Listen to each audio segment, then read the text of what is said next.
itong vlog ko sa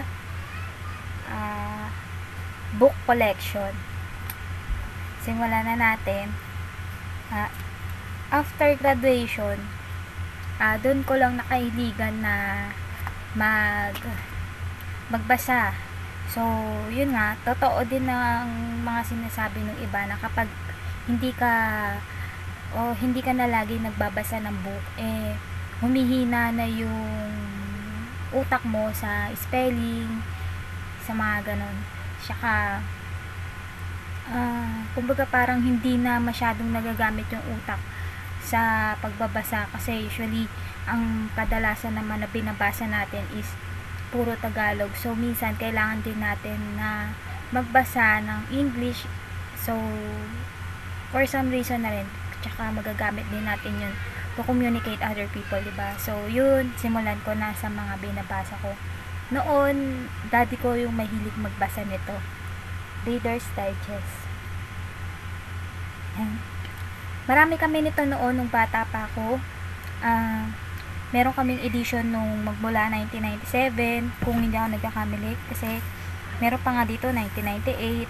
Pero itong mga year na ipapakita ko sa inyo, halo-halo na to kasi ito na lang muna yung mga nilabas ko kasi karamihan nito kahon-kahon dati na dumarating sa amin sa let's say na 2001, buong edition ng 2001 up to January to December meron kami.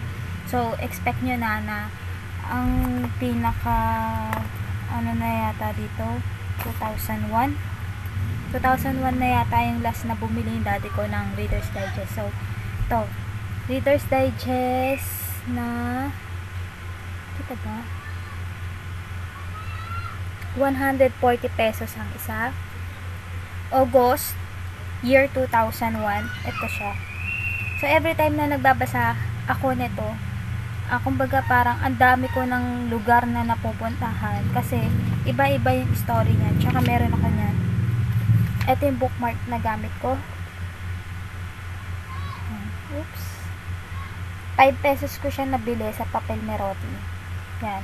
So ayan, malayo na ako, konti na lang. Matatapos ko na siyang basahin. Yan. Katapos ito, May 2001, 140 pesos din siya. 140 pesos. May 1998. Noong 1998, 99 pesos lang siya. So, every time na madadagdagan yung taon, pamahal siya ng pamahal. So, eto, ganito siya, kapal. Yan, 99 pesos. 140 pesos. Minsan pa nga, manipis pa nga to. Mas makapal pa to. Oops, sorry. Mas makapal pa to kesa dito.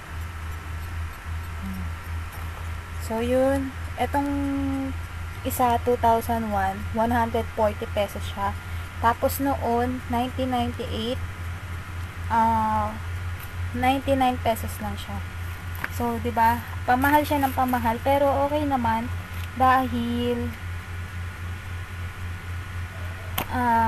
maganda naman yung story na meron to. So, yun. At ito yung last, Reader's Digest. Noong November 2001. Tapos yung iba, hindi ko na siya mapapakita dahil yung karamihan nito, lahat ng buong kasama nito na isang buong buwan o isang buong taon nitong mga to nasa kahon na. So yun, yan lang yung nilabas kasi hindi na kami pwedeng maglabas na masyadong maraming libro kasi kapag natapos na namin siyang basahin, baka kasi dagain, sayang naman kung masisira katulad nito. Ayan, oops, kung nakikita nyo, hindi ba kita? Basta yung parte dito, ayan.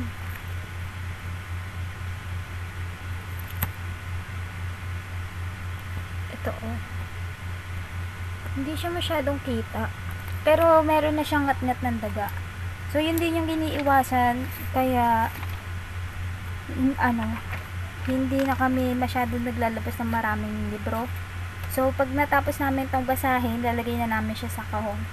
So, ito yung kinaadikan ko nung college days.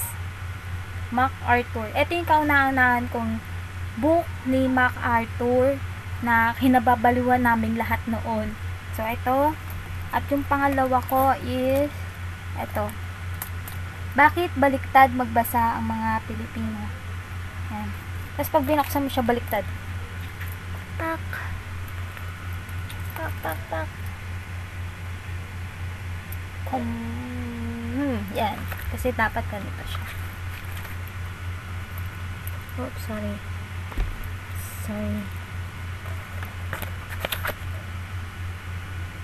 Hindi siya mapakita. Sobrang liwanag, sorry. Pero, sure naman na lahat kayo meron na kayong ganito. So, alam niyo na kung ano yung tinutukoy ko. Tsaka, ito talaga yung pinaka, niya, pag nagbasa ka ganito siya. Pag ganyan. Ito yung pinaka tama. Hindi siya nakabaliktad. Yan. Baliktad lang talaga ito. Ito lang yung baliktad dito, pero yung nasa loob. Tama siya. Kaya yun, ang nakalagay, bakit baliktad magbasa ang mga Pilipino? Yun yung cover niya. Tapos ito, binili ng daddy ko sa halagang 175 pesos. Sorry. Itong book ni Bob Ong, nakalimutan ko na kung magkano to, pero nasa 200 plus siya. Tapos yung isang MacArthur, nabili ko siya dati ng 100 pesos lang sa National Bookstore. So lahat ng mga books na nakikita niyo sa akin ngayon, lahat yan binili namin sa National Bookstore. So balik ulit tayo dito. Stupid is Forever. Stupid is Forever. Ito, the best. Miriam Defensor Santiago. Hi, Ma'am Miriam. If ever po na napapanood nyo ako, sana po one of these days or kung saan man po yung next na signing nyo, sana po mamit ko na po kayo. Ito po. Sana magkaroon na po ng autograph yung book na nabili po ng daddy ko. Tsaka sobrang ganda ng mga patama nyo rito sa book nyo. Super napaka direct ko sino yung pinapatamaan nyo. Super ganda. Tsaka ayun, napaka diretso po ng mga point na mga sinasabi nyo rito. So yung mga nakabasa nyo nito, alam nyo na kung ano yung sinasabi ko. At ang alam ko, meron siyang book 2 netong Stupid is Forever. Yan. Sana mabili ko yung isa. Kasi ang alam ko wala na yata eh. Pero last na kasi yung huli ko siyang nakita. So nung bumalik ako, wala na, nabili na siya. Antayin na lang ulit ako kung meron pang isa nito para do sa book 2. So if ever po na magkita tayo, Ma'am Miriam, dalawa na po yung ipapa-autograph po sa inyo. So, eto po. Ayan. Ito naman, ang kinaadikan ko ngayon. 548 Heartbeat. Ito, meron pala siya sa Wattpad na app. So, yun. Ang mali ko lang, ang dami ko nang nabiling ganito. Tsaka ko lang siya natutunan kung paano gamitin. Kasi nagbabasa ako dati dito sa iPad ko. Ang kaso kasi yung mga history kasi binubura ko. So pag binalik ako yung mga binasa ko, babalik ulit ako sa umpisa. Tapos minsan nakakalimutan ko na rin kung saan ako nahinto. Lalo na kapag bigla na lang